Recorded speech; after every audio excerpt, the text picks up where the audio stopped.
FOB Thorn, briefing room, 0600 hours. Border region, classified deployment zone.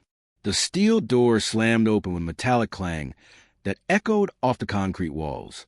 A dozen heads turned, conversation cut short by the sound. In stepped Staff Sergeant Eva Ramirez, uniform crisp, boots polished, hair tied back into a no-nonsense bun.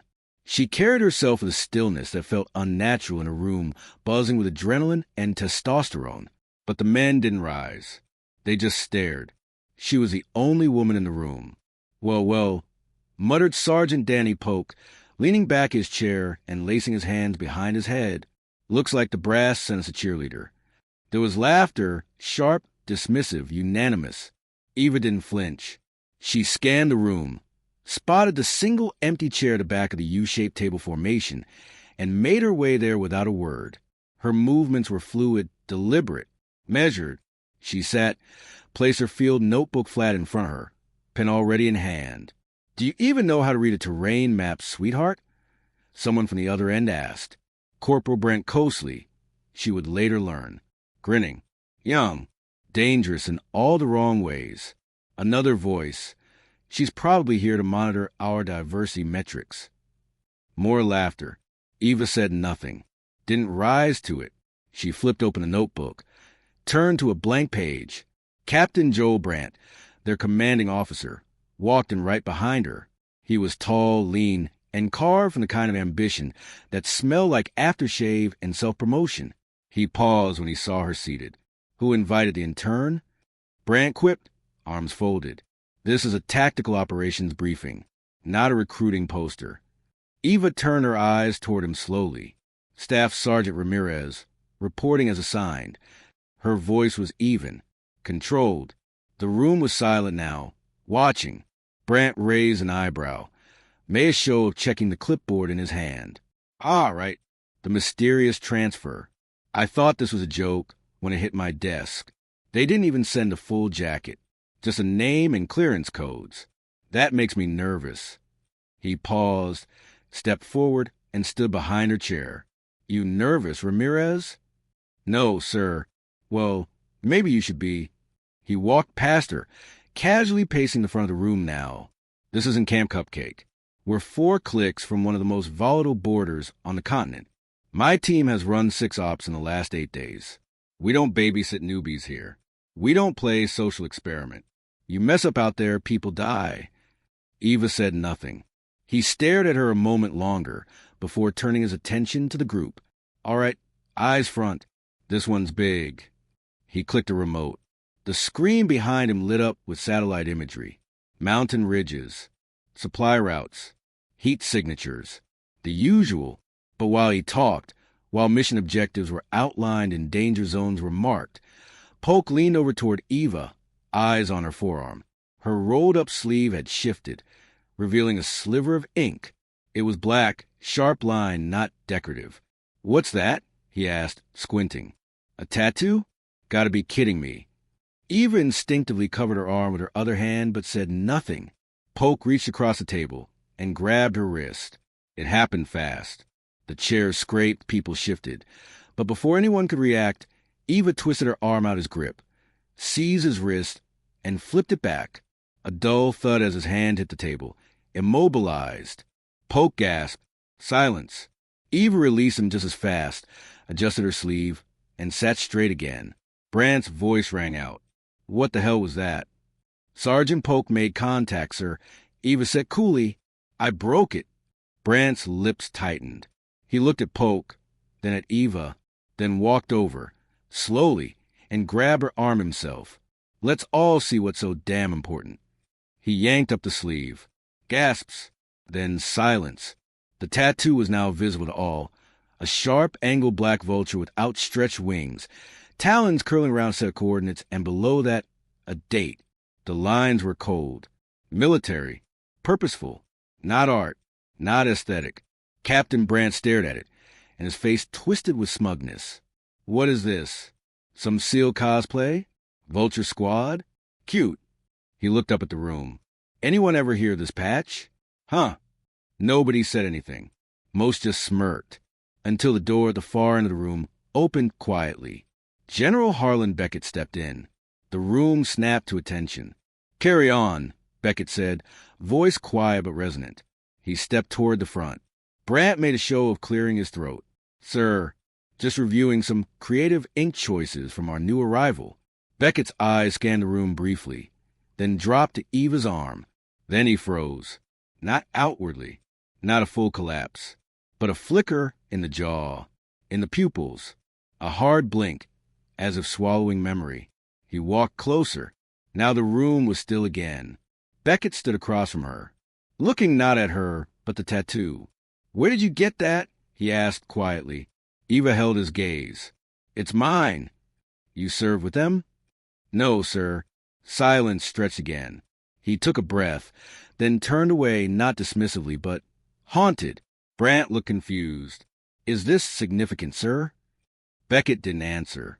He stared at the wall for a moment, then turned to the room. "Dismissed," he said, voice quiet. Brant blinked. "But we haven't."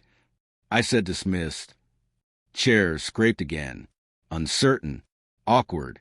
The men filed out, glancing at Eva with mixed expressions now. Mockery replaced by unease. Beckett stayed behind. So did Eva. When the door shut, she stood. Beckett turned to face her again. For the first time, his tone softened. "Where did you get that ink?" Her eyes were calm. "I was told not to speak of it, not unless it mattered." His expression cracked just a little. "It matters." She unbuttoned her left sleeve fully and rolled it up, revealing the rest of the tattoo, the tail end of a Black Ops insignia. The entire vulture motif was complete now. Talons holding not just coordinates and date, but a single letters and numbers code. V9 Echo. Beckett's voice dropped. "That unit was never declassified." "I know." His throat tightened. "You shouldn't exist." Eva looked him dead in the eye. Neither should they. But someone had to remember. A long beat. He nodded once. A slow, reluctant motion. "Say nothing for now. Let them keep thinking what they think." She nodded. Beckett stepped toward the door, paused. "Ramirez." "Yes, sir." "I'll need your eyes on the recon files tonight. You'll be read in after dark." "Yes, sir." When he left, Eva sat down again. Alone. The room still smelled of sweat and ego. She picked up her pen, calmly began writing in her notebook, as if nothing had happened. If you are enjoying this story, please subscribe to support the channel. FOB Thorn, 0800 hours. Day 2. The desert sun was already punishing the base by the time the morning rotation began. Heat rippled off the gravel-lined compound, shimmering like a veil over the endless chain-link fences and watchtowers. The dust in the air clung to everything, to boots, to rifles, to skin. Even the breath here felt heavy, like it carried weight. Eva Ramirez ran alone. The rest of Bravo platoon did their laps together. Tight, synchronized, loud with cadence. But she kept a separate route, not by choice. They'd made it clear after the briefing. She wasn't one of them. "Look at her," Cosley had muttered as she laced her boots that morning. "Still thinks she's got something to prove. Like she's starring in a movie none of US got cast in." Polk had snorted. "Just stay out of her way." Heard the generals got her on a leash. Some kind of pet project. Probably trying to earn his humanitarian badge. Nobody laughed at that one. Not like yesterday. There was an edge now, curiosity, yes, but unease too. The general hadn't explained what that tattoo meant, and that silence carried its own weight. Training yard, 0930 hours. Eva stood at the shooting range with a cold M4 cradled in her arms. The steel barrel steamed slightly as the sun scorched the metal. She breathed deep, locked her stance, and fired. Pop, pop, pop. Each round struck the bullseye clean, rapid and controlled. She didn't celebrate, just reloaded and fired again. Behind her, voices muttered. "Flinch at nothing. That's not natural." She probably memorized sniper movies. "Watch." She's going to miss eventually. But she didn't. She never did. By the end of the drill, the instructor, a wiry veteran named Staff Sergeant Knox, stared at the shredded paper targets and finally grunted. "You ever qualify expert before?" "Yes, Staff Sergeant," Eva replied. "Where?" She met his eyes. Classified post. He narrowed his gaze. Didn't press. Mess hall, 1,200 hours. The din of lunchtime conversations usually provided a temporary refuge from the rhythm of duty. But for Eva, the mess hall was a minefield. She moved with her tray through rows of occupied tables. Eyes followed. No one waved her over. She found an empty spot in the back, away from the fans. Her food was hot, but the air wasn't moving back there. She didn't care. She took precise bites, chewing slowly, her eyes flicking occasionally to the room's front. A tray landed across from her. She looked up, surprised. It was the medic, a woman, probably late 20s, with kind eyes and a no-nonsense posture. Specialist Layla Chun. Her hair was tucked under a bandana, sweat glistening along her temples. "You mind?" Layla asked. Eva shook her head. "No, please." Layla sat and ate a few bites before speaking again. "They're scared of you. I notice. They think you're hiding something." "I am." Layla paused mid-chew. "You're blunt. You're the only one who sat down." A smile twitched on Layla's lips. "I like weird." They ate in silence for a bit longer. Then Layla leaned forward, voice lower now. "I looked up that tattoo last night. Couldn't find it. Anywhere. Not even in old patch archives. It's not just unit-level secret. It's erased." Eva didn't blink. "That's because it never existed. You know what that sounds like, right?" "Yes." "You're not denying it." Eva sipped her water. "What would be the point?" Layla studied her. "You're not stupid, but you don't make it easy for yourself either. I didn't come here to make friends." "Then why did you come?" Eva looked at her then. Really looked. Not calculating, not guarded. Just tired. "I came to see if I still belonged in the uniform." Layla didn't ask anything else after that. Ops tent. 1,600 hours. Later that afternoon, Captain Brand held a meeting to review mission readiness. The unit was on a 72-hour countdown for a recon op into an uncharted wadi, suspected of housing a foreign listening post. High risk, limited drone intel. Bravo platoon would lead. Everyone gathered around the planning table. Everyone but Eva. She stood just inside the tent's edge, neither invited to the table nor dismissed outright. She watched silent as Brand handed out maps, coordinates, and terrain readings. "Ramirez," he called, finally acknowledging her. "What do you think?" She stepped forward. "The northern ridge is too exposed. If they have a spot on the high side, you'll be silhouetted before you breach the lower valley. I recommend crossing from the southern shelf. There's a dried washout that cuts through the escarpment. Narrow, but provides natural cover for about 400 meters. Silence. Brant looked at her like she was a child who had interrupted grown-up conversation. "You served in that valley before?" he asked mockingly.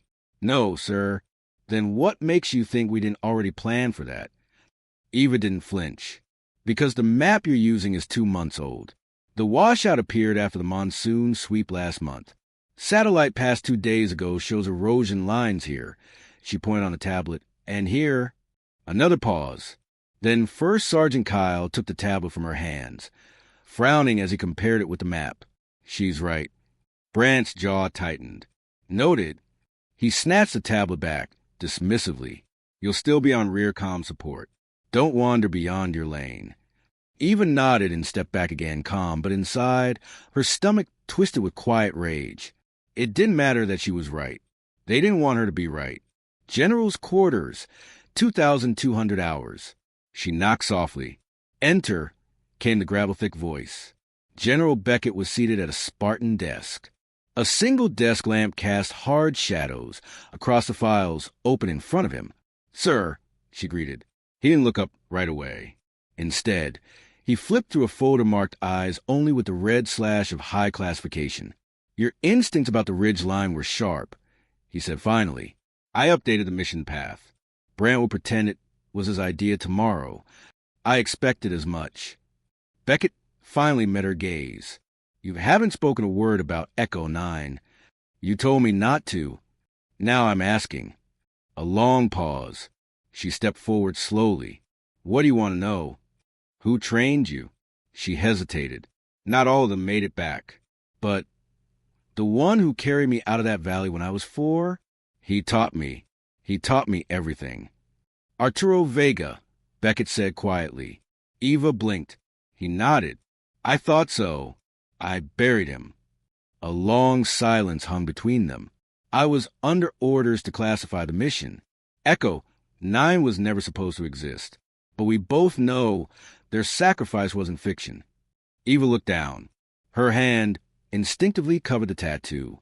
They died for me, and I can't even wear their patch. So this is all I have. He stared at her. Why now? Why this unit? I heard whispers that someone on this base was looking for that sigil, asking questions about a mission that never happened. I came to see why. Beckett leaned back, folded his arms. Then we need to find out who's digging. Fast. Barracks. 2,330 hours. Eva lay on her cot, fully clothed, boots unlaced but still on. The room was dark. Snoring came from the far end.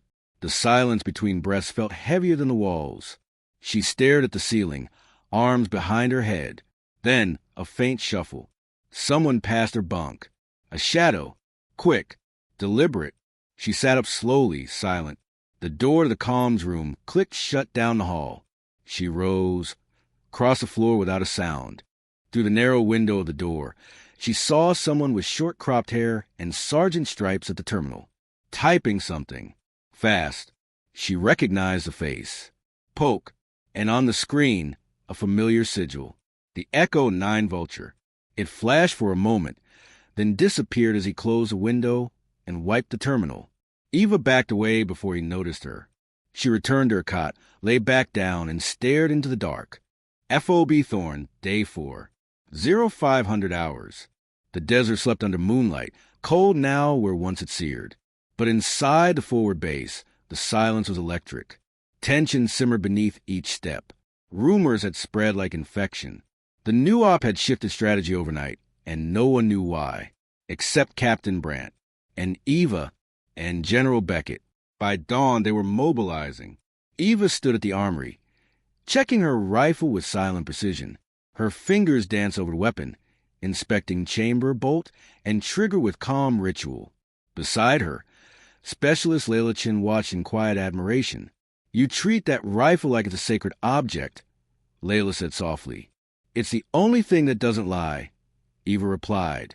Layla chuckled under her breath. You're a poet when you're grumpy. I'm not grumpy, Eva said without smiling. I'm focused. Behind them, Captain Brandt's voice cut through the air like gravel on metal. Ramirez, you're with Alpha Fire Team today. Eva turned, blinking. Sir? She asked evenly. Brandt smirked. Point unit. Front line. A murmur rippled through the nearby soldiers. She's not cleared for that. She's barely trained with us. You're kidding, right? Brandt looked over his shoulder at the whispers. You girls want to question my decisions? Or do you want to pack your gear and go home? Silence. He turned back to Eva, lips curled in mock courtesy. You've been hiding behind paperwork long enough. Time to see what you're made of. Eva didn't flinch. Understood, sir. 0700 hours. Outside the wire. Operation Skymantle. The convoy rolled silent beneath the rising sun, tires cutting faint trails into ancient sand.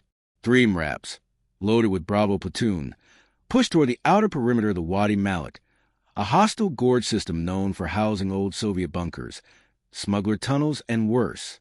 In the lead vehicle, Eva sat across from Sergeant Polk, who openly rolled his eyes as she adjusted her vest one last time. Hope you read your field manuals, Princess, he muttered. Out there, no one cares about your tattoo. Eva kept her eyes on the map on her lap. Then we'll get along just fine. Their driver chuckled. The moment the MRAP stopped, dust clouds swirled around them like ghosts. Bravo dismounted quickly, rifles up, eyes scanning the ridgeline. Eva was already moving. She took point exactly as ordered, sweeping her sector in clean arcs, footfalls silent over the sand-swept rocks. Every step, every glance was practiced, intentional. Behind her, Polk muttered, she moves like she's on a catwalk. Or a landmine, another voice whispered. But by the third ridge, they weren't whispering anymore. Eva spotted the hidden perimeter, wire a full 15 seconds before the scout team. She stopped cold, raised a clenched fist, and froze. The entire platoon halted in silence. She crouched low, brushed the sand with her fingers, and unearthed a tripwire, razor-thin, almost invisible, linked to an ancient anti-personnel charge wedged in a rusty canister. Captain Brandt pushed forward, eyes narrowed. "Where'd you learn that?" he asked. "Not from a manual," she said flatly. He didn't thank her.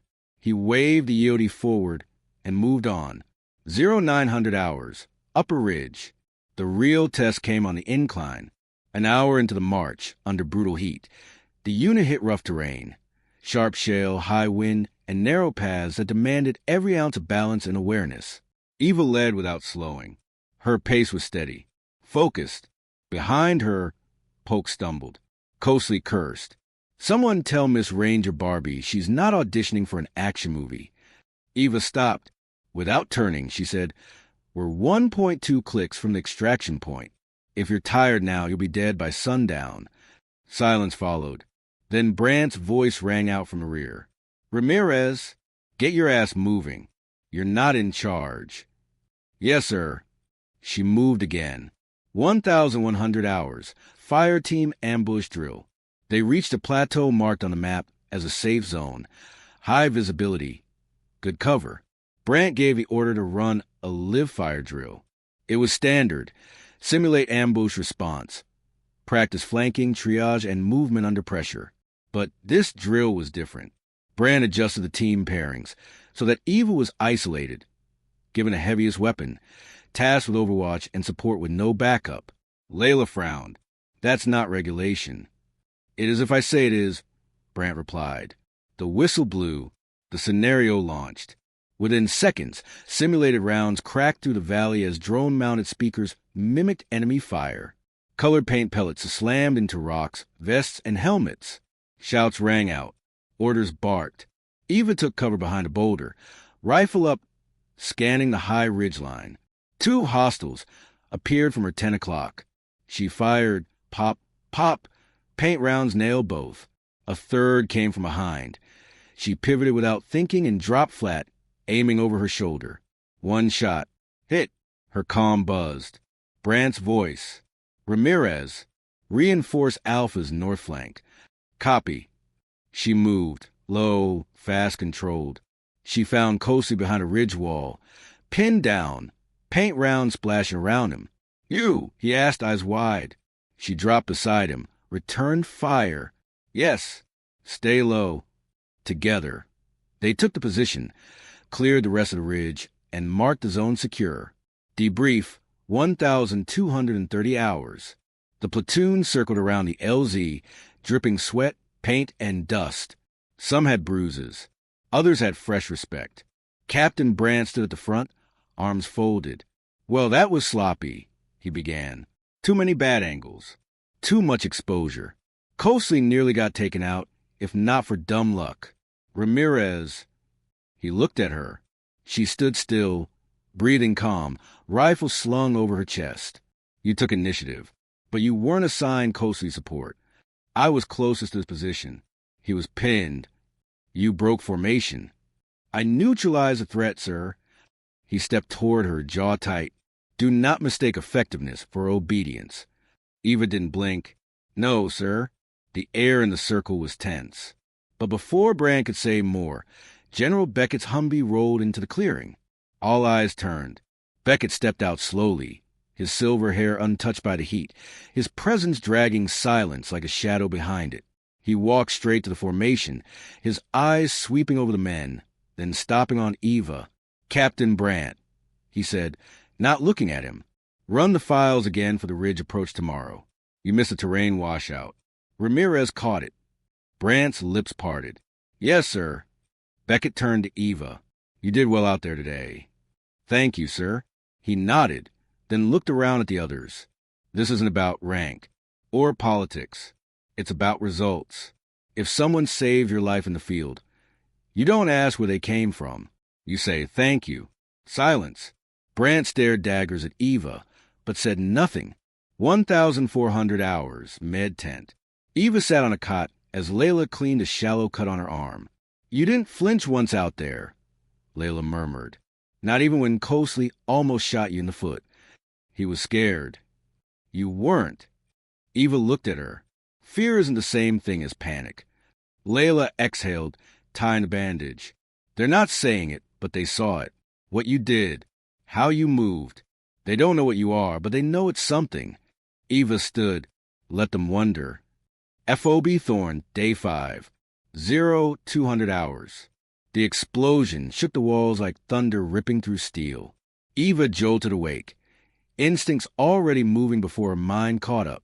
Her boots hit the floor before she could process the blast, her hand already on the M9 under her cot. Red lights flickered through the cracks in the door. Then the bay sirens wailed. Breach! Breach! Breach! She burst into the corridor. Soldiers were shouting, boots thundering. Smoke billowed from somewhere near the east fence line. The night was no longer still. It was chaos. She sprinted toward the fire. Outside, the comms tower burned, the top antenna engulfed in a rising spiral of black smoke. Sparks fell like dying stars. 3 soldiers were already forming a perimeter. Someone screamed about a wounded sentry. Eva moved on instinct, rushing forward, helping drag the bleeding private from the wreckage. Get a medic, she yelled, though her voice was already drowned beneath the sirens. Layla was their seconds later, already kneeling beside the injured man. Looks like shrapnel, she muttered.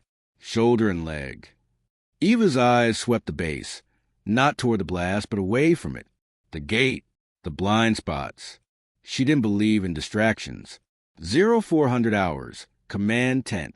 The flames had been smothered by now, but the smoke hadn't cleared, not from the tower and not from a room. Captain Brandt's face was tight with rage. His voice barked through the haze like a whip. This was deliberate sabotage, not a mortar, not random. That tower was rigged from the inside, precision charges timed. Around him, the senior platoon leaders nodded, grim. Beckett stood silent in the corner, arms crossed, watching. Who had access to the tower in the last 48 hours? Brandt demanded. His adjutant, Lieutenant Franks, answered. 12 cleared personnel. 9 Bravo squad, 2 from Alpha and 1 non-affiliated. All eyes turned to Eva. Brandt's smile came slow.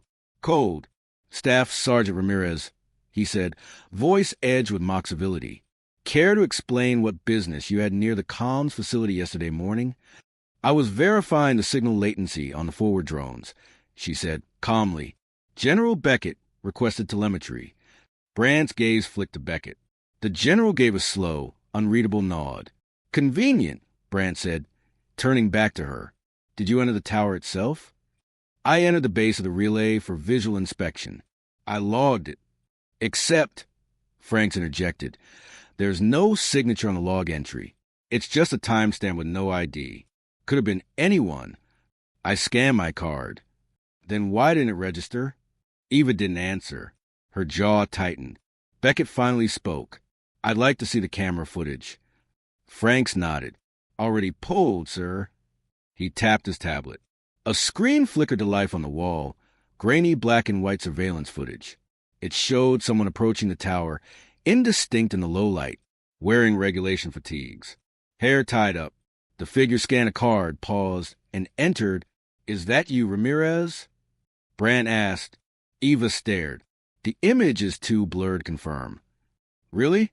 Looks like a match to me. Then match it. Eva said coldly. Use facial recognition. Already did. The system couldn't confirm either way. Brandt smiled again, wider this time. How convenient. Beckett's voice broke the tension. We don't assume guilt without proof. Brandt nodded tightly. Of course.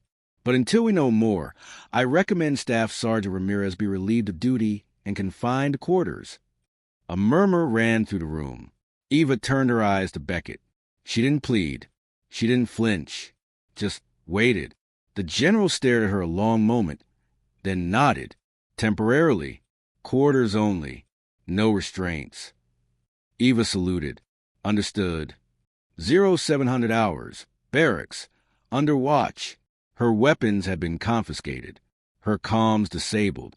She was restricted to a single room in the far wing of the barracks, guarded by a single MP outside. She sat on the cot, staring at the floor, muscles tight with control. Every part of her wanted to move, to act, to investigate, to hunt, but she was boxed in. Layla entered quietly with a tray of food and shut the door behind her. They said you couldn't leave, she said. Didn't say I couldn't come in. Eva didn't look up. I didn't do it, she said. I know. I mean it, Layla. I wouldn't sabotage this place. Not this unit, even if they hate me. Layla set the tray down. The people who hate you, they're not worth saving. But the ones watching you now, they're starting to think. Eva finally looked up. Her voice was low. Someone wanted to pin this on me. Because of the tattoo? Because of what it means. Someone here knows more than they should. That explosion wasn't just sabotage. It was a message. To you. To whoever's listening. Layla leaned in. Then what do we do? Eva stood slowly. I wait, but I need your help. 1,100 hours. Motor pool. Layla returned to the motor pool, pretending to inventory medkits in the back of an idling MRAP. Inside, tucked beneath the spare radio receiver, she left a small drive containing tower metadata logs, passed from a sympathetic tech who owed her a favor. An hour later, that drive ended up in Beckett's office. And 3 hours after that, the general issued a quiet, urgent call to Central Intelligence Command requesting access to archived Echo 9 records. He was connecting dots. And someone noticed. 1,300 hours. Corridor outside quarters. Eva heard it before she saw it. The change in the MP's voice. The tension. A sharp, "Hey, who are you?" followed by a heavy thump. Then silence. She stood just as the door was kicked open. Sergeant Polk stood in the frame, breath ragged, eyes wild. "Why?" Eva said evenly. "Why now?" He stepped inside, shutting the door behind him. In his hand was a knife, small, black-handled. Standard issue. But it was the look in his eyes that chilled more than the blade. "You shouldn't have come here," he said. "This was clean. Quiet. Forgotten. You were at the terminal," she said. "The night before the explosion." His hand twitched. "You think I wanted this?" he snapped. "They sent me here to monitor. You're the relic. A ghost walking around wearing sacred scars. I don't know how you got that ink, but you weren't supposed to live long enough to wear it." Eva moved slowly, body loose, balanced. "You were feeding intel to them. Coordinates. Comms layouts. You weren't even supposed to be Echo 9, he spat. Just a loose end. But now the general's digging and they're getting nervous. You set the charges? I made it look like you did. Would have worked too." He lunged. The knife came fast, low arc, aimed for her ribs. She moved faster. She sidestepped, pivoted, and slammed her elbow into his jaw. The blade dropped. He recovered quickly, swinging wildly. Fist now. He was strong, but angry, sloppy. She dropped low, swept his leg, and brought him down. Hard. A heartbeat later, she was straddling him, fist raised, but paused. "You were Echo 9 too, weren't you?" she said. "A failed recruit. A cast-off." He spat blood. "I was nothing. Because of your father. Because of what he did." She stared at him. "You were there," she whispered. He laughed bitterly. "I watched them die." Then a gun cocked behind her. "Enough," said a familiar voice. Beckett. He stood in the doorway, pistol drawn. Eva stepped back, breathing hard. Polk didn't resist. He just laughed again. "Too late, General. They already know you've broken silence. You're next." 1,400 hours. Command tent. Polk was taken into custody under Beckett's authority. No official charges yet. The paperwork would take days. But the base knew. The rumors were already circling. Eva stood in front of the operations board, her arms crossed, her face expressionless. Brant stared at her. Hard. He didn't speak, because now the weight of everything had shifted. She wasn't just a tattooed rookie anymore. She was something else. Something unknown. Untouchable. 1,600 hours. General's office. Beckett poured a glass of whiskey, untouched. He set the files on his desk. Polk's background was a lie, he said. Constructed after Echo 9's final mission. He wasn't just here to observe. He was sent to bury it. Eva nodded, and I was the grave marker. Beckett looked at her. He said something else. Before they took him away, he called you Vega's shadow. Said you weren't even meant to exist. Eva pulled up her sleeve. The tattoo doesn't honor Echo 9, she said quietly. It is Echo 9. Each line, each coordinate. It tells a story. My father died so I could live. They tried to erase that, but I remembered, on my skin. Beckett looked at her. There's more, isn't there? Yes, Eva said, and someone else out there still wants it buried.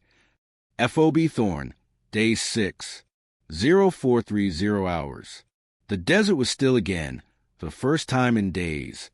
But inside the command tent, stillness didn't mean peace.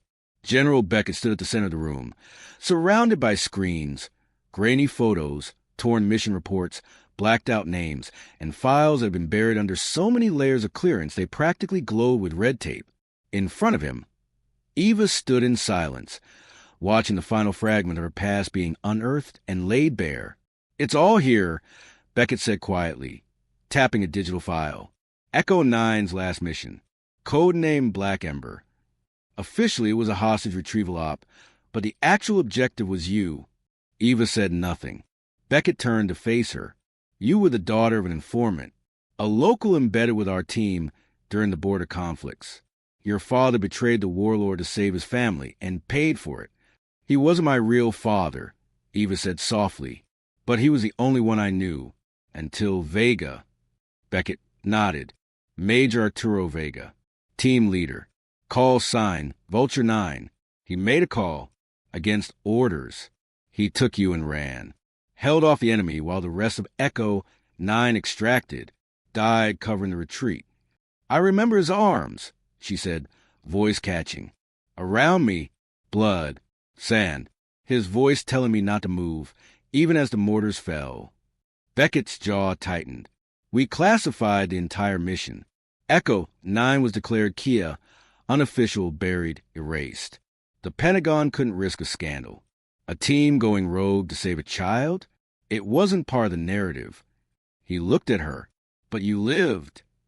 I shouldn't have. But you did. They were both quiet for a moment. Then Beckett said, Why come back now? Eva's voice was low. Because someone out there never stopped hunting. And because I needed to know who I really was. Not what the files said. Not what the war took. Just who I am when I stop hiding. He studied her. Not as a commander studies a soldier, but as a man looking at the living shadow of a buried mistake. You tattooed it all, he said. Their names, the location, the code. I'm not Echo 9, she said, but I carry them. 0800 hours. Briefing room. This time, when Eva walked into the operations tent, the room fell quiet not out of mockery, but something closer to anticipation. Suspicion. Confusion. Wariness. She walked straight to the front, next to Beckett. Captain Brandt stood in the corner, arms crossed, expression unreadable. Beckett spoke first. I called this meeting to correct a record. He stepped aside, letting Eva stand in the center. Some of you think Staff Sergeant Ramirez is just a lucky transfer, he said. Some of you still think she's a fraud, a symbol, a threat, a problem. He let those words hang, heavy and cold. But she is none of those things, he continued. She is the last living witness to an operation that was never meant to be spoken of, a mission that cost the lives of 9 elite operators, including Major Arturo Vega, a man who saved this base before any of you were deployed here. The room was still. Beckett nodded to Eva. She stepped forward and rolled up her sleeve, not just to reveal the tattoo now, but the full story etched in ink across her forearm. The stylized black vulture's wings curled into the coordinates of the last stand. Below it, a list of call signs. V9 Vulture, E3 Ghost, E7 Ranger, E1 Havoc, E5 Dawn. E9, Shadow. Names long erased from records. Lives wiped clean from history. The tattoo isn't for you to understand, she said quietly. It's not for show. It's the only way I knew to keep them real. They saved a girl the world didn't want. They died so I could live. Eyes dropped, hands tightened. Only Layla met her gaze. Beckett cleared his throat. The sabotage of our comms tower wasn't just an attack on our systems. It was an attempt to keep this truth buried. Sergeant Polk was a plant. A failed Echo, 9 candidate turned asset for foreign intel services. Murmurs erupted. He wasn't alone, Eva added. There may be more. People who know what this tattoo means. People who know what Vega did. And they're not done. Brant finally spoke. This is all very moving, General, but what does it have to do with us? This is a combat unit, not a confessional. Beckett turned to him slowly. Captain, I'm authorizing an internal clearance upgrade for Ramirez. Effective immediately, she'll have full access to mission planning and surveillance. Brant stepped forward. You can't be serious. She's the only one with experience in tracking Echo Air operations. She stays. She leads. Brant's face turned red. She's not even. Beckett cut him off. That's an order. 1,000 hours, outside the tent. Eva stepped out into the heat, hands still shaking slightly from the adrenaline. Layla followed her out. You know you just detonated a political grenade in there, right? She said softly. I didn't have a choice, Eva said. I didn't want this. I didn't ask for their silence. Or their fear. But I'm done pretending. They're not going to forgive you overnight. I'm not here to be forgiven. Layla studied her, then reached forward and lightly touched the tattoo. You carry all of them, she said. Eva looked down at her arm. Sometimes it feels like they carry me. 1,300 hours, Strategy Bay. Eva now stood on the inside of the mission planning team, a role Brant should have filled. But Beckett's word was law, and the decision had been made. She reviewed the updated satellite images of the Wadi, but something stuck out. She leaned in, eyes narrowing. A flicker, a shadow formation. Wrong shape. Not a rock, not erosion. A bunker entrance. Masked. Zoom here, she told the tech. He did. Behind the ridge, a small path leading underground. Eva tapped the screen. That's where Polk was sending coordinates. That's where the missing data ends. Beckett stepped beside her. Enemy command post? Or an archive? A vault? Somewhere they buried what's left of Echo 9. Beckett nodded slowly. I want a fire team assembled. You lead it. Brant, from behind, scoffed. Of course. Just hand her command while you're at it. Beckett turned. You're being reassigned, Captain. Stand down. Brant's face went rigid, jaw clenched. You're making a mistake, he said. Beckett looked at Eva. I don't think I am. 1,800 hours, dusk.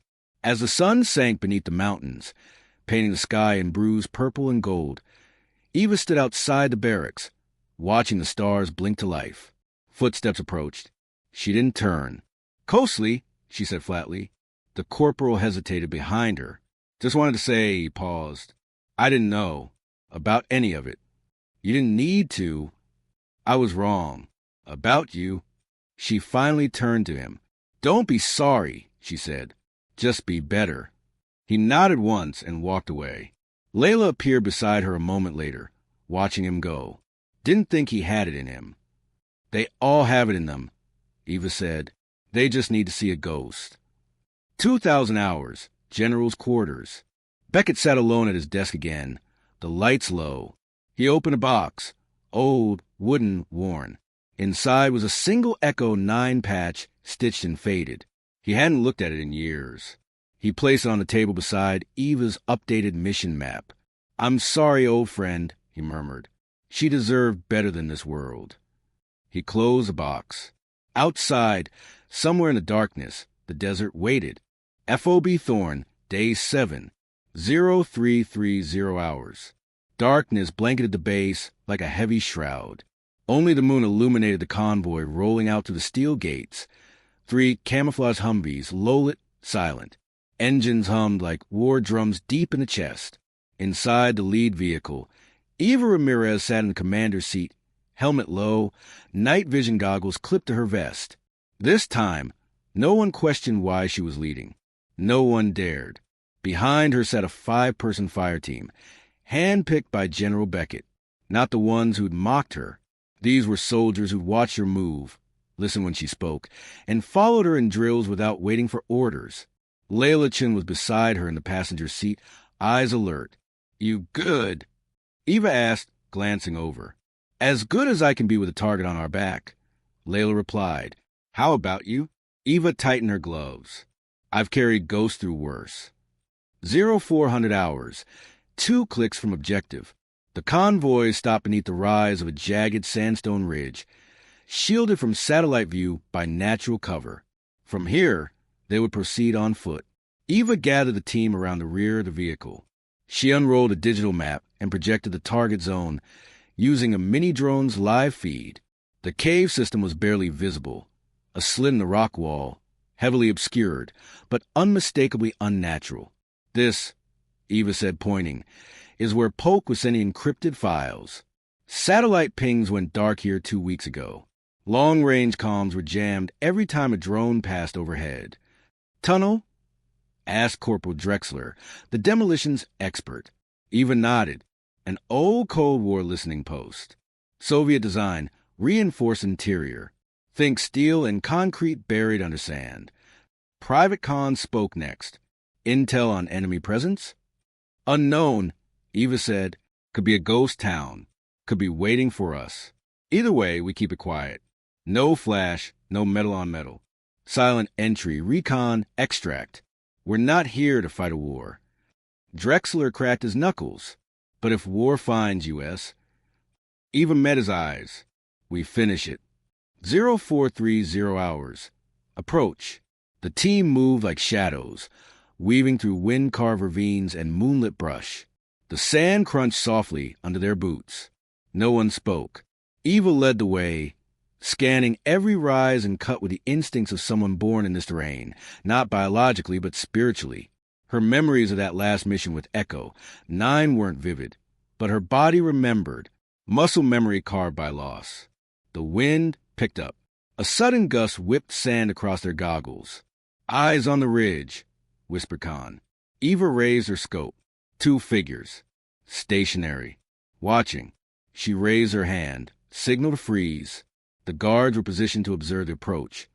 But they weren't moving. No scanning. No patrols. Just still.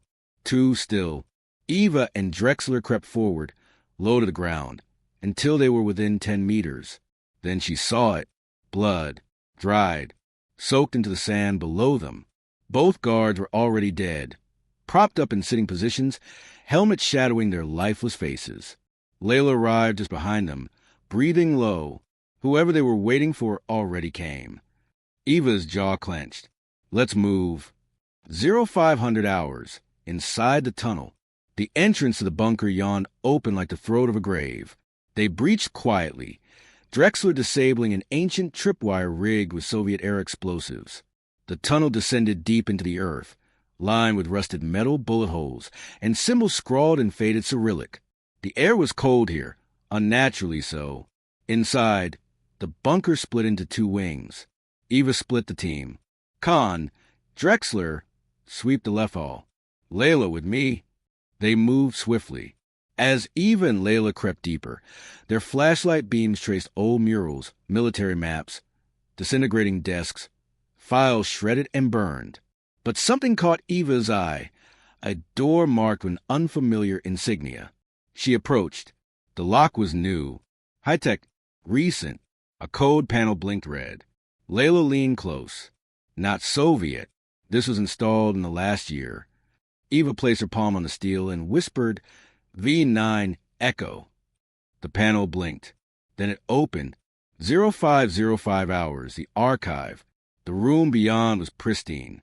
Unlike the decay outside, this chamber was climate-controlled, reinforced, humming faintly with power.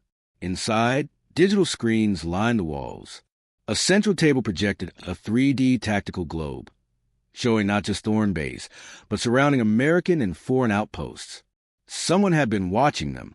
Eva moved to the closest terminal, scanning files. Dozens of references to Echo 9, decrypted logs, satellite feeds, communication chains, even her name, her face. They knew everything, Layla whispered, stepping beside her. Eva tapped a folder labeled Vulture Protocol. Inside, a dossier on Major Vega, his last mission, notes about the child evac, and a chilling report stamp retrieve or eliminate. Layla read it and backed away, stunned. They wanted you dead. Eva stared at the screen. No, she said quietly. They wanted to erase Echo 9 entirely. I just came with a package. Then a faint noise echoed down the hall. Footsteps. Not theirs. Eva killed the lights. 0510 hours. Contact. Gunfire erupted from the left wing. Con. Drexler. Report. Eva barked into her comm. Static. Then Drexler's voice. Contact. For Tango suppressing gunfire. Pinned. Eva didn't wait. Layla. Fall back and seal the archive. Send coordinates to HQ. You're the only one with full medical, and they'll need proof this place exists. I'm not leaving you. Not asking.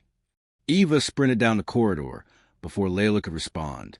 0515 hours. Firefight. She found Drexler crouched behind a blown doorframe, bleeding from a graze along his arm. Khan was down, leg hit, clutching his rifle. 4 hostiles, armor masked, no flags. Clean, precise movements. Not militia. Contractors. Possibly ex-military. Hired cleaners. Eva slid beside Drexler. Can you walk? She asked Khan. Not gracefully. Then bleed later. She signaled Drexler. They burst from cover, suppressing fire down the corridor. Eva moved like water, fast, brutal, exact. Her shots were calculated. Not spray and pray surgical. She dropped the first enemy with a double tap to the chest. Drexler took the second in the leg. Khan, crawling, knifed a third in the side as he passed. The fourth ducked back behind a steel partition. Eva advanced. Calm, breathing slow. He leaned out to fire. She stepped into his line, grabbed his rifle mid-trigger, and slammed her elbow into his jaw. He collapsed. Silence. Khan groaned. You always fight like that? Eva pulled him up. No. Sometimes I try. 0530 hours. Extraction. Layla returned with the emergency beacon primed. We got 5 minutes before extraction, she said. Birds and bound. Eva tapped her comm. This is Ramirez to Thorne. We have enemy contact. 1 Kia, 1 wounded. Objective secured. Beckett's voice returned. Understood. Package. Eva looked at the drive in her hand. Pulled from the archive's core server. Echo, 9 isn't buried anymore, she said. You'll have everything. Every op. Every lie. Copy that. We'll be waiting. 0600 hours. Dust off. As the evac chopper thundered in. Kicking up sand across the ridge, Eva stood at the edge of the cliff, blood drying on her sleeve. Layla helped Khan into the bird. Drexler followed, grimacing but intact. Eva lingered. She looked back at the cave, the final resting place of the past. The place someone had built to erase her. She touched the ink on her forearm, then climbed aboard. 0630 hours, en route to FOB Thorne. Inside the chopper, Layla leaned toward her, shouting over the engine. You just took out a kill squad, uncovered a hidden archive, and proved a conspiracy. Eva looked out at the horizon. They'll send more. Then we'll be ready. Eva nodded. For the first time in years, she felt it. Not anger, not vengeance. Purpose. And that was enough. FOB Thorne, Day 8. 0930 hours. The base was tense. Word of the covert mission had already spread like fire in dry brush. Whispers in the mess hall. Long glances near the motor pool. Questions in the barracks. Unspoken but loud. And at the center of it all, Staff Sergeant Eva Ramirez, walking across the base runway in full gear, boots echoing, eyes forward, as the Black Hawk lifted away behind her. She was no longer the outsider. But that didn't mean she was safe. Not yet. Command tent, 0945 hours. General Beckett stood before a projection screen, arms behind his back, facing the assembled senior staff. Every officer and senior NCO was present. Even those previously uninvolved in Echo 9 business had been summoned. A reckoning was coming. Beckett spoke with deliberate calm. Yesterday morning, Staff Sergeant Ramirez led a recon operation outside protocol, with my authority. She uncovered an unauthorized foreign intelligence outpost less than 10 kilometers from our base. The site contained classified material, including data on our troop movements, drone operations, and Echo 9 suppressed history. A wave of murmurs. Captain Brandt, standing stiff near the back, crossed his arms tightly. Beckett continued. The archive also included a kill order on Ramirez. Evidence confirms it was issued by a foreign agency. But the request was passed through one of our own encrypted systems, meaning there's still a mole in our house. Now the room turned quiet. Beckett turned to Eva, who stepped forward, a small data drive in her palm. She placed it into the terminal. The screen changed. Surveillance footage, file trails, logs. All of this, Eva said, her voice measured but clear, leads back to a senior officer with access to mission logs, satellite uplinks, and temporary override authority on clearance levels. She turned. Captain Brandt. A silence fell so sharp, it felt like the walls were listening. Brandt blinked. "Excuse me?" Beckett didn't speak. He simply turned to face him. Eva walked toward him. Calm, steady, controlled. "You sabotaged the trust in this unit from the start," she said. "You tried to humiliate me in front of the team. Assign me to point as a punishment. Set me into open terrain hoping I'd fail or die. You blocked camera data, deleted logs. You framed me for sabotage. And you worked with Polk." Brandt scoffed. "You're insane." "Am I?" Eva asked. "We traced a remote login that bypassed the comm tower surveillance integrity. The key came from your field terminal. You didn't just bury Echo 9. You sold them." Brandt's voice cracked. "I don't know what the hell kind of game this is." "You knew Vega, didn't you?" she said, eyes locked to his. He froze. "You were a junior comms tech. Last-minute attaché on Echo 9's final deployment. Your name never made the roster, but you were there." Beckett looked stunned. Eva stepped closer, softer now. "He left you behind. Pulled rank. Forced you to stay on the chopper. You watched them walk into the fire, and you never forgave them." Brandt's lips curled. "He left me behind to die of guilt." "You didn't die," she said. "You got promoted, and you never stopped resenting him. Because he didn't deserve to be a hero." Brandt's voice erupted like a dam breaking. He disobeyed orders, went rogue, risked the entire mission for one child. One nobody. And for what? A ghost story? A tattoo? He pointed at Eva. "She's not Echo 9. She's a damn mistake." Silence. Everyone was staring now. Beckett's face was unreadable, but his voice was sharp. "You buried a dozen men and tried to erase their legacy to protect your ego. You betrayed your oath." Brandt's face twisted. "Desperate. Cornered. You think they were heroes?" he spat. "They weren't. They were reckless. And now we got a living lie parading around this base like she belongs." He reached for his sidearm. "Don't." The command cracked through the air like thunder. Half a dozen rifles leveled at Brandt. Beckett, Layla, Cosley, even Drexler. Brandt froze, hand still near his holster. Eva didn't move. Her voice was steady. "You really want to be the last coward standing in the shadow of Echo 9? He looked at her, something broken flickering behind his eyes. Then slowly, with a trembling hand, he raised both arms. MPs closed in. As they cuffed him, he leaned toward Eva, whispering like venom. They were never supposed to be remembered. She whispered back, so low only he could hear. "That's why I never let the ink fade. 1,100 hours. Parade grounds. The entire unit was assembled, not for punishment, not for orders, but to witness."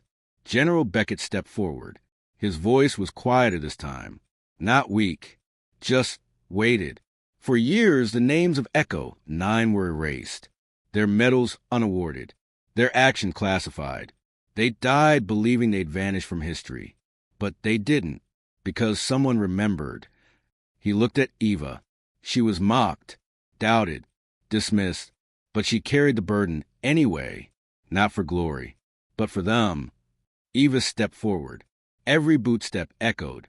The tattoo on her forearm was visible now.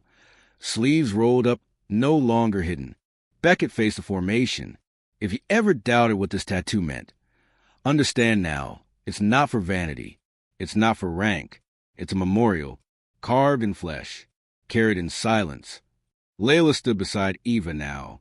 Coasley next, then Drexler. One by one, the soldiers who had once whispered behind her back now stood beside her, not saying anything, just standing, bearing witness. Beckett gave a slow nod. For conspicuous gallantry and unrelenting dedication under extreme conditions, I am issuing an immediate commendation for valor to Staff Sergeant Eva Ramirez. No applause, just silence. Then, slowly a salute. First Beckett, then Layla, then Coasley, then the rest of Bravo platoon. Eva didn't cry. She didn't smile. She just stood there, arm raised, tattoo gleaming in the morning light, as if Echo 9 were finally saluting her back. 1,400 hours. Beckett's office. Beckett poured 2 glasses of whiskey. This time he drank. Eva sipped hers. It burned, but not as much as the memories. Brandt's facing full court-martial, Beckett said. Pentagon's going to bury it, frame it as row behavior. He was sloppy, anyway. Eva nodded. There'll be others. There always are, Beckett said, but now they know you're not alone. A pause. Beckett opened a drawer. He placed a velvet box on the table. Eva raised an eyebrow. What is it? He pushed it toward her. Major Arturo Vega's unit insignia. The real one. Wasn't supposed to exist, but not everything classified gets destroyed. She opened it. Inside was a small black metal pin. The vulture, wings spread, talons clutching a set of numbers. The same ones on her arm. Her breath caught. Beckett said, he'd want you to have it. 1,600 hours. Rooftop overlook. Eva sat on the rooftop of the comms building, now fully repaired. Below, the base bustled like any other day. But up here, the wind carried a silence that felt earned. Layla joined her, 2 coffees in hand. Thought you'd be halfway back to D.C. getting medals and headlines by now. Eva smirked. Not really the press type. Layla sipped. So what now? I lead, Eva said simply. A unit. A legacy. Layla raised a brow. That sounds poetic. Don't get used to it. They sat quietly. Then Layla said, do you think Echo 9 would have liked me? Eva turned to her. They would have followed you. Then looked back to the horizon. That night, barracks. Eva removed her gear slowly, 1 piece at a time. Then, in the dim light, she looked down at her arm, at the ink, at the ghosts. She didn't trace the lines. She didn't need to any more. They weren't just history now. They were heard. FOB Thorn, Day 10. 0500 hours. Dawn hadn't broken yet. But Eva was already awake, standing on the edge of the tarmac with her gear strapped tight and her duffel slung across her shoulder. The base behind her was waking up slowly, 1 generator hum at a time, 1 steel door groaning open at a time. She liked it best at this hour. No questions, no posturing, just breath and dirt and the sound of wind. She wore her uniform with the sleeves rolled up. The tattoo, that once made her a target, was now fully exposed. No one had dared make a comment in days. She wasn't leaving the base for good, but today mattered. She was being summoned to Arlington, to speak behind closed doors, to answer for what she had uncovered, to explain, off the record, how an entire generation of ghosts had just come back to life. General Beckett approached from a hangar, coffee in 1 hand, sealed folder in the other. No escort, he asked. I don't need one. He handed her the folder. Your after-action report. Clean copy. Not redacted. She raised an eyebrow. So I'm trusted again? No, Beckett said. You're trusted now. There's a difference. Eva gave a faint smile and tucked the file under her arm. They stood in silence for a beat. "You were right," Beckett said eventually. "Echo 9 deserved more than erasure. They deserved a country that didn't bury them to protect political optics." He nodded. "You know, they'll never admit what happened. Not publicly." "I'm not going for them," Eva said. "I'm going for the next girl. The next soldier with something real under her skin. Something worth protecting." Beckett sipped his coffee and looked out across the runway. "They offer to promote you. You know that, right? 2-grade bump. Desk job. Leather chair. Intel oversight." I turned it down. I figured. They don't get to decide what happens next. I do. Beckett reached into his jacket and pulled out a small metal box. He held it out. Eva opened it, and inside was a single patch. Black fabric. Frayed edges. A vulture's wings, spread wide, clutched in its talons. Coordinates. Echo 9's last stand. She swallowed. "Real or replica?" Beckett said, "Belonged to Vega. Pulled it from his jacket myself before we burned the records. I've kept it in my drawer ever since. Thought I'd give it to your kid someday." Eva raised an eyebrow. "I don't have a kid." "Exactly. You're all that's left of him. And now, you're not a secret anymore." She nodded, reverently folding the patch and sliding it into her jacket. "Thank you," she said quietly. Beckett gave her a crisp nod and walked away without another word. 0800 hours, military transport, en route to D.C. Eva sat alone in the rear seat of the aircraft. No escorts, no weapons, just a file, the patch, and the tattoo on her arm that felt heavier now, but in a way that finally felt right. She opened the file. At the top was her full name, Staff Sergeant Eva Ramirez, ID code V9E01. Below that, a line she had never seen before. Clearance upgrade, permanent. Assigned unit. Echo TAC, Provisional Command Unit, pending authorization. Role, Mission Commander. She leaned back in the seat, blinking once, then shut the file. A legacy wasn't just about carrying the past. It was about building something forward. Arlington, 1,600 hours. The meeting wasn't dramatic. No press. No ceremony.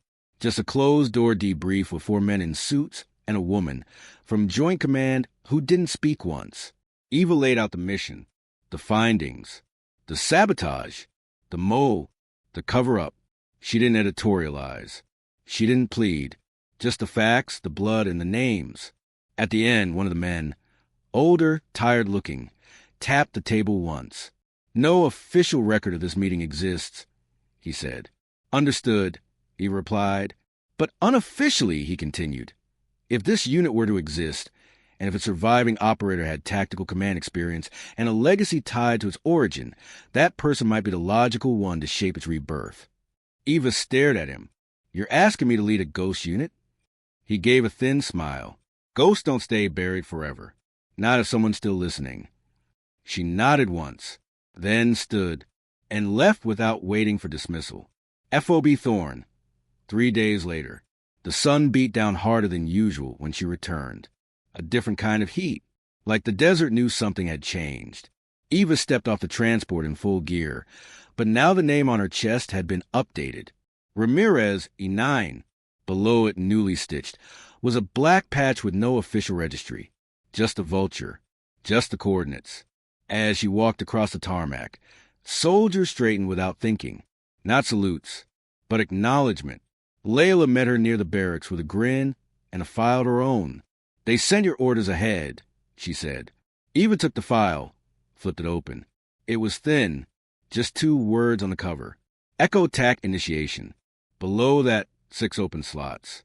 Eva raised her eyebrow. "I get to choose?" "They said you're Echo 9 now," Layla replied. "They want you to build what comes next." Eva stared at the form. "I'm going to need more women." Layla smirked.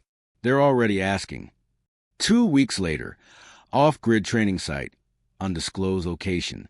The new unit assembled slowly, one by one, each selected not by rank, but by mindset. Each carried a mark, not ink, not scars, but something internal, something earned. Eva led drills in the desert heat, oversaw simulations, ran them through failure, through fire, through their own fear. And she never once invoked her father's name. This wasn't Vega's legacy anymore. It was hers. On the third night, the fire crackled low as the unit gathered around after field exercises. Drexler, now re-enlisted under Echotac, turned to her. "What's the point of all this?" he asked. "Officially," she said, sipping water, "we don't exist. Unofficially, we go where others won't. We do what others won't admit needs doing." "And off the record?" he grinned. Eva stood, looking out into the desert. "We make sure no soldier ever dies for a lie again." Epilogue Memorial Wall, Fort Bragg. Some months later, a new panel was quietly installed on the edge of the black granite wall. No ceremony, no media, just a simple engraved line. "In memory of Echo 9, Operation Black Ember." They never spoke, but they were heard. Below that, 6 names, and at the bottom, a blank space, etched with nothing but coordinates. If you knew, you knew. Eva stood before the panel, in full uniform, Layla beside her. Behind them stood her new team, Echotac. "You want to say something?" Layla asked. "No," Eva said, hand brushing over the names. "They already know." And then, finally, she turned away. Final line. The tattoo didn't make her dangerous. What made her dangerous was that she remembered when the world begged her to forget. And now, she wasn't a ghost. She was the one who kept ghosts alive. If you like this story, please subscribe to support this channel.